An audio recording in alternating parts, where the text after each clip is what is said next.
आजिर भिडियोटी को समस्त को स्वागत।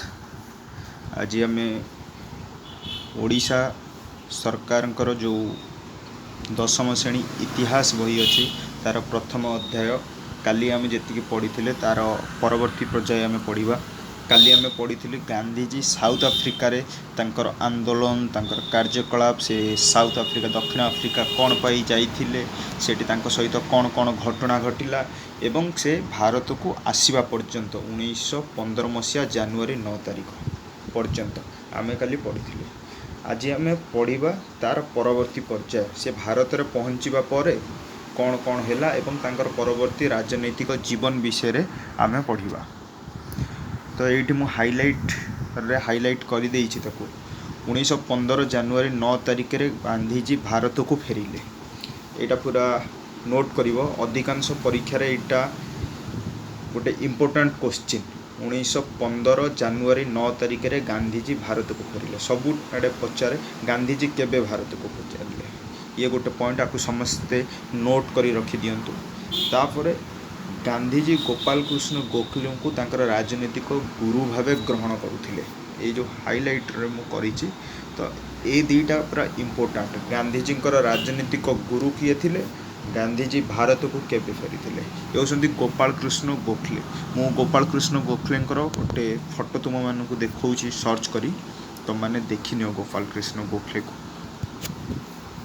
गोपाल कृष्ण गोखले देख ए गोपाल कृष्ण गोखले फोटोटी आसीगला। ये होती गोपाल कृष्ण गोखले। गोपाल कृष्ण गोखले जड़े मराठी लोक थिले, से जड़े स्वाधीनता संग्रामी थिले। तांको गांधीजी निजर राजनीतिक गुरु भाव ग्रहण करते। फोटोटी को तुम देखिपर तिलक जमतीका पगड़ी पिंधुले, गोपाल कृष्ण गोखले से भाया पगड़ी पिंधुले। ये होती गोपाल कृष्ण गोखले। तो जो गांधीजी भारत में पहुँचले गोखले उपदेश अनुजाई गोखले उपदेश देले जे तुम्हें सीधा सड़क भारतीय राजनीति रे प्रवेश कर नहीं। से कहले तुम्हें गोटे वर्ष काल पूरा संपूर्ण भारत को भ्रमण कर, लोक मान सहित मिस, लोक मानकर राजनीतिक मनोभाव को लक्ष्य कर। गोखले गांधीजी को यह उपदेश देले।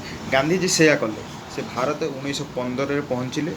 1915 से आउ भारतीय राजनीति सीधा बा प्रत्यक्ष भाव में प्रवेश कले नहीं। से पूरा भारत को भ्रमण कले, भारतर राजनीतिक स्थिति को अनुध्यान कले, भारतीय लोक मानकर मनोभाव को लक्ष्य कले। भारत में जो इंग्रेज मानकर सरकार चली जो पॉलिसी थिला, जो गवर्नमेंट इनिशिएटिव सब थिला, से सब को मध्य देखिले।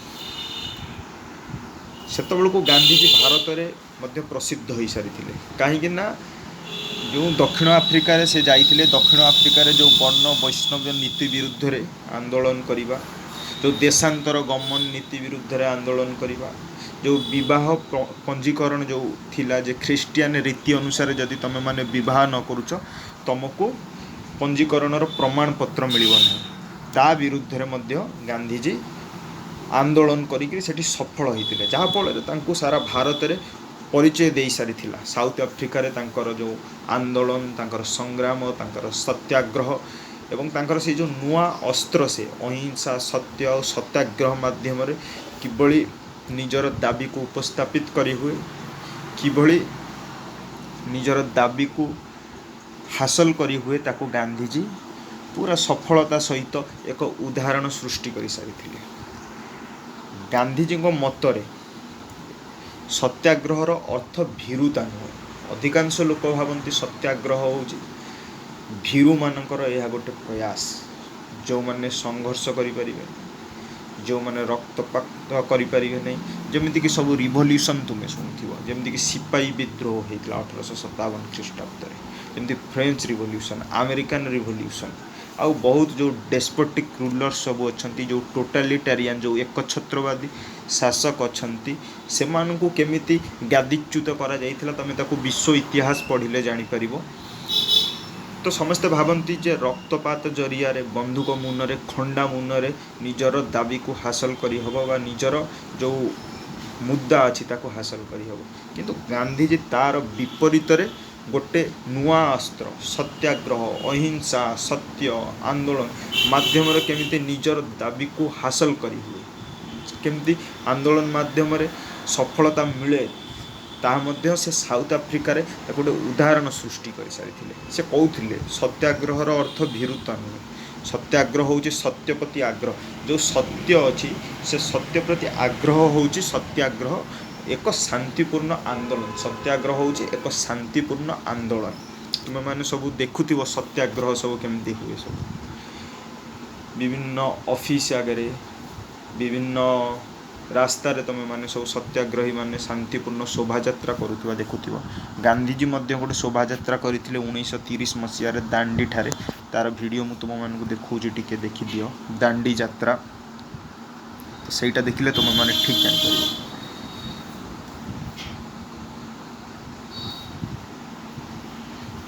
दांडी यात्रा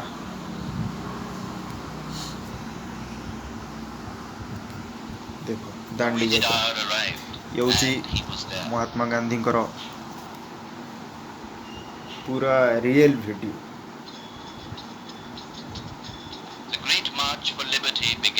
केमिति शांतिपूर्ण भाव में मार्च होची रास्ता रे दांडी यात्रा नाम एटा परिचित एटा गांधीजी गोटे रियल वीडियो जोटा कि यूट्यूब रे उपलब्ध PIB प्रेस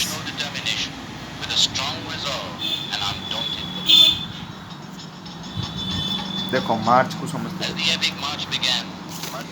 एटा थिला होची सत्याग्रह बा जो शांतिपूर्ण आंदोलन गांधीजी गोटे एटा गोटे आंदोलन 1970 रे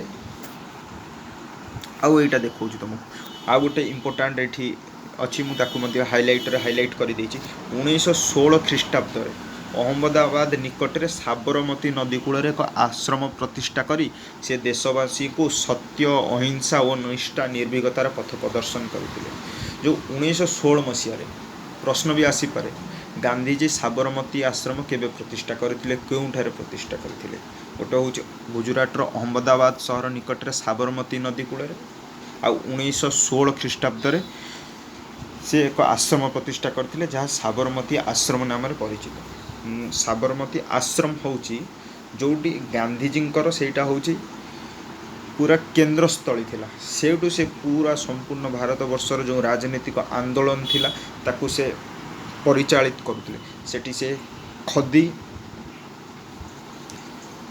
रे सूता काटी अरट रे सूता काटी चरखा चलई से सेठी पोशाक तैयारी करथिले लोक मानकु खदी पिंधिया को कहउथिले से समय रे खदी गोटे नेशनल सिंबल जाको कहते राष्ट्रीय संकेत हो सारीला से समय रे चरखा खदी ये सब सिंबल हो सारीला स्वाधीनता आंदोलन नहीं खदी माध्यम गांधीजी कहते तुम मैंने खदी पिंध इंग्रेज मान पोशाक किणिया बंद कर विदेशी कपड़ा वर्जन कर तुम मानक स्वाधीनता मिल तुमको अर्थनैतिक स्वाधीनता मिल चरखा चलाओ तुमको अर्थनैतिक स्वाधीनता मिल से कौन करुले साबरमती आश्रम सेठी से तांकर जो अनुगामी थिले जो माने स्वाधीनता संग्रामी थिले जो माने गांधीजी पथरे अनुप्राणित होते से सेठी से नैतिक आध्यात्मिक शिक्षा देउथिले से माने केवल अर्थनैतिक स्तर में से विकास हो पार से शिक्षा देउथिले सेठी से मद मुक्तिर आंदोलन चलाउथिले तेणु साबरमती आश्रम गोटे केंद्रस्थली थिला भारतीय स्वाधीनता आंदोलन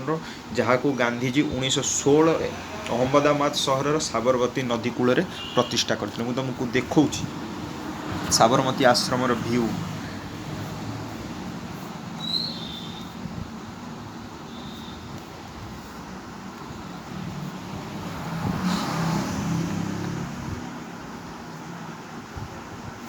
देखो साबरमती आश्रम। ओके बच्चों, तो आज की क्लास यहीं पर खत्म करते हैं। Take care, bye. साबरमती आश्रम लगभग 13 वर्षों तक गांधी जी का घर था, जो कि भारतीय स्वतंत्रता संग्राम के मुख्य केंद्रों के रूप में कार्य कर रहा था। इस आश्रम में रहते हुए गांधी जी ने एक ऐसे स्कूल का निर्माण किया था जिसमें बनाए गए सॉल्ट लॉ के विरोध में दांडी यात्रा की शुरुआत की थी और नमक कानून तोड़कर भारत को नमक कर से मुक्त कराया था। महात्मा गांधी जी ने 12 मार्च 1930 में भारत के लोगों को एटा थिला साबरमती आश्रम व्यू तुम मैंने जदि निजे चाहब देखिपर साबरमती आश्रमर निजस्व गोटे पोर्टाल अच्छी गूगल सेठी जाई गांधीजींकर भी सब बही तांको लेखा से जो समाज पत्र चलाउथिले जो ताकू मध्य तुम मैंने देखिपर। तो गांधीजींकर यहाँ थिला साबरमती आश्रम। तुम अधिकरू अधिक सूचना साबरमती आश्रम विषय नबाकू चेष्टा कर। गोटे गीत मध्य अच्छी गांधीजी साबरमती आश्रमर संथ बोली गोटे गीत अच्छी, साबरमती के संथ तूने कर दिया कमाल, खड़ग बिना ढाल बिना दे दी आजादी तूने। ये जो गीत अच्छी ताकू भी मध्य तुम यूट्यूब रे शुणी पार। मुझे गीत को टे लगे दूची तुम मैंने देखियो।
ए गीतर तुम मैंने देखिपुर गांधीजी को किभली भाव में साबरमतीर सन्थ भाव में कहुई केमती गीत रचना केमती पूजन होची छोट छोट पिला माने केमती कहते साबरमती के संथ तूने कर दिया कमाल।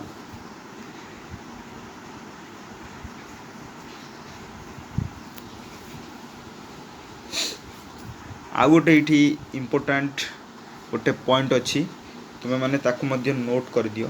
दक्षिण आफ्रिकार तांकर महान नीति जोगु विश्वकवि रवींद्रनाथ टागोर तांको महात्मा आख्या देइथिले। रवींद्रनाथ टागोर को तुम मैंने समस्या देखी तथापि मु तुमको देखई दउची रवींद्रनाथ टागोर को फोटो।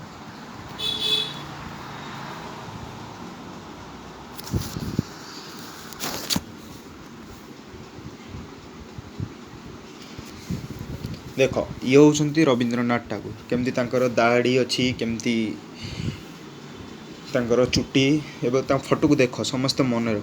ये होउछंती रवींद्रनाथ टागोर। ये साहित्य क्षेत्र में आंकर अवदान होउछि अतुलनीय। आंकु 1913-14 इंग्रेज सरकार एक गीतांजलि पुस्तक ये रचना करथिले कविता। से गीतांजलि जो कविता रचना पाई गोटे पुस्तक आकार से रचना होता से नोबेल पुरस्कार देते। ये भारतर प्रथम नोबेल पुरस्कार प्राप्त जड़े साहित्यिक। घर आंकर मामू घर ये ओडिशार जगतसिंहपुर जिल्ला थिला। सी ये जगतसिंहपुर रहिला बेले गीतांजलि पुस्तक को रचना करथिले। रवींद्रनाथ टागोर पूरा विश्व प्रसिद्ध कवि। तांकर जो कविता थिला आमार सोनार बांग्ला सी आज जमी ओडिशार वंदे उत्कल जननी कविता ओडिशार राज्य संगीत सेमती पश्चिमबंगर राज्य संगीत आमार सोनार बांग्ला। आउ जो बांग्लादेश अच्छी गोटे आमर पड़ोसी देश अच्छी तार मध्य जातीय संगीत आमर जमी जनगण मन अधिनायक तांकर सेमती आमार सोनार बांग्ला से गीत को रचना करथिले रवींद्रनाथ टागोर। रवींद्रनाथ ठाकुर विषय तुम अनेक किसी आगू जान किंतु आमर सिलेबस अनुजाई जी आमको दिखाई आम से ये करवा। यही रवींद्रनाथ ठाकुर गांधीजी को महात्मा आख्या देइथिले। तांकर दक्षिण आफ्रिकार जो नीति थिला सत्य अहिंसा सत्याग्रह से महात्मा आख्या देइथिले।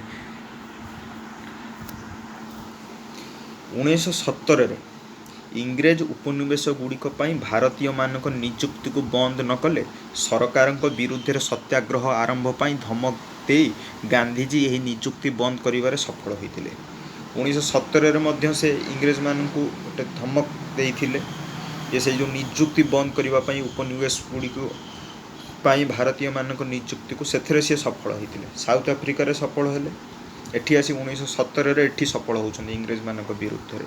ସେଇ ସମାନ ଅସ୍ତ୍ର, ସେଇ ସତ୍ୟାଗ୍ରହ, ସେଇ ସତ୍ୟ, ସେଇ ଅହିଂସା ବଳରେ।